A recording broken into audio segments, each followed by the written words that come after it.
ગુજરાતભરના તાજા અને સચોટ સમાચાર મેળવવા માટે અમારી રાષ્ટ્રીય સમાચાર ચેનલને સબસ્ક્રાઇબ કરો અને બેલ આઇકન પર ક્લિક કરો।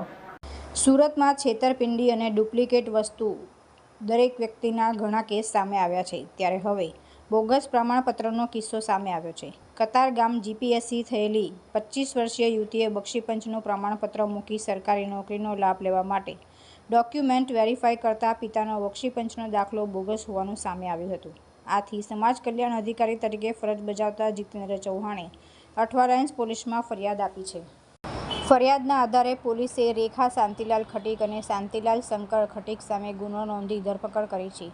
હાલમાં રેખા ખટીક સ્પર્ધાત્મક પરીક્ષાઓની તૈયારી કરી રહી હતી। જોકે શાંતિલાલ ખટીકે બોગસ લિવિંગ સર્ટિફિકેટ ક્યાં બનાવ્યું છે તે બાબતે પોલીસે રિમાન્ડ મેળવી આગળની તપાસ કરશે।